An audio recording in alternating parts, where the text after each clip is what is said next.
Greetings. Nelson Barber, Charles Taze Russell, Three Worlds, Plan of Redemption, page 106, in the subhead, The Holy Place. He's talking about the day of the Lord coming in 1874, but the visible coming, that is, that the earth can see Christ in some form, will not occur until around 1914. He goes on. There was nearly a parallel case of spiritual being having a work to do and remaining on earth for years at the restitution of the Jewish church from Babylon, and Christ is now about to take his people out of Babylon. Read the account as given in Daniel 10. And being a prophet, and God designing to record the circumstance, Daniel was permitted to see him. Then I lifted up mine eyes and looked, and behold, a certain man clothed in linen, whose loins were girded with fine gold of Uphaz. His body was like the beryl, and his face as the appearance of lightning, and his eyes as lamps of fire, and his arms and his feet like in color to polished brass, and the voice of his words like the voice of a multitude.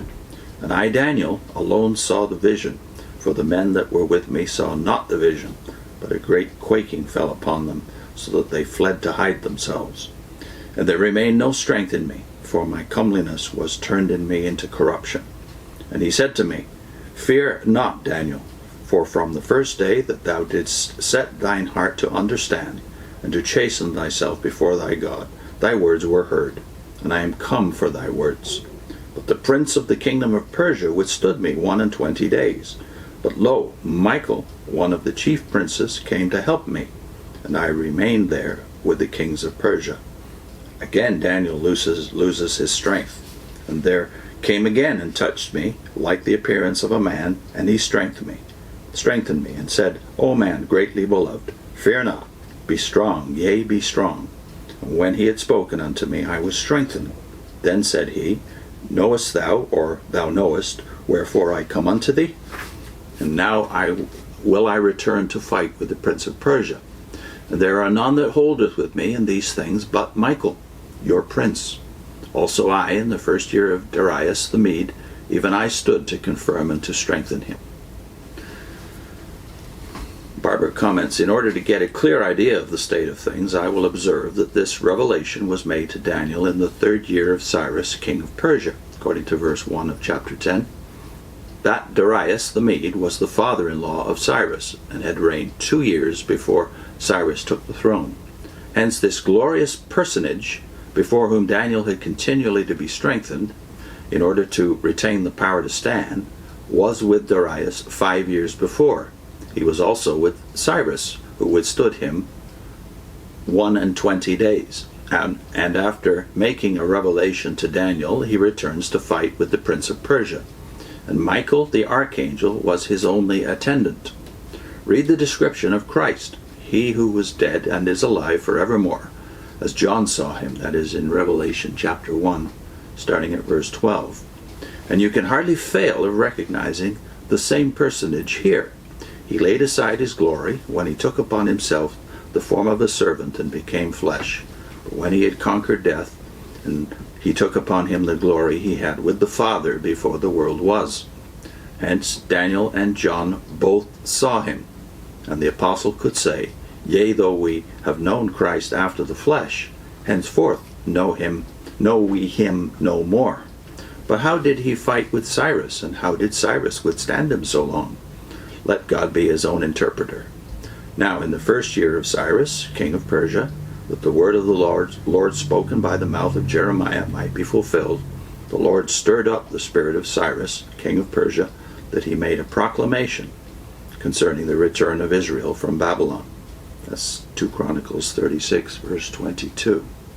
Cyrus must be subdued to the will of God. The prophet had said that he shall let Israel go, and God had to bend his will until he was in harmony with that prophecy. And man, being a free agent, has the willpower to withstand everything but the infinite. This, I apprehend, was the fighting that was done. The wrath of man shall praise him, and the remainder he will restrain. But that Cyrus or Darius saw that glorious personage, and openly and boldly withstood him until assistance came from Michael the archangel. when Daniel falls as dead before his presence, even when on a mission of peace, of course no one could believe. Spiritual beings are not visible to men in the flesh without a special revelation. Hence there is not the slightest scriptural ground to oppose the fact that Christ is again present and that Michael, his assistant, has also again returned to earth.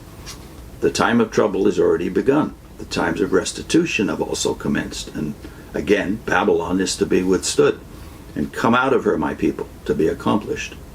And at that time shall Michael stand up, the great prince that standeth for thy, that is Daniel's people. And there shall be a time of trouble such as never was since there was a nation. And at that time thy people shall be delivered. And many that sleep in the dust of the earth shall awake. Daniel 12 verse 1. We are clearly in the midst of these great changes, and why men will let prejudice stand in the way of their investigation would seem wonderful if we did not know that no man can come except the Spirit draw him, and that the wicked shall do wickedly, and none of the wicked shall understand. During his stay on earth, that 40 days after his resurrection, his whereabouts, except the few brief interviews with his disciples, was as unknown as at the present time.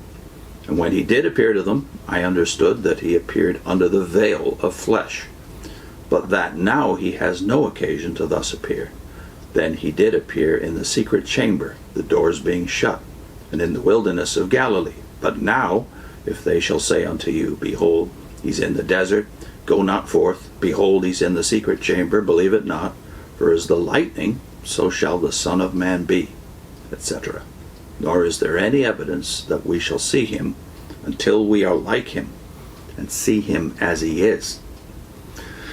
So it's very evident from all of this that, one, Barber and Russell did not believe that Michael the Archangel was the same personage that Daniel saw, or was Christ of Revelation chapter 1.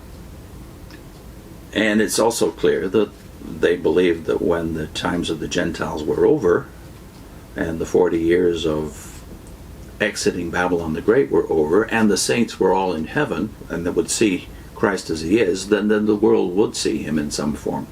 It's not yet clear in this book exactly how that will be, but obviously Barber believed there will be a visible manifestation, and it will involve the Jews, and it will involve the Mount of Olives. I'll put a link on to a video we did on this chapter of Daniel, on Michael the Archangel, and how he is different and is not seen in that vision. Michael is named but not seen. There is a personage unnamed who is seen. And also to the Daniel playlist as a whole, because if there's one book that's handy to us for dismantling the Watchtower superstructure, it is the book of Daniel. Next time, the resurrection.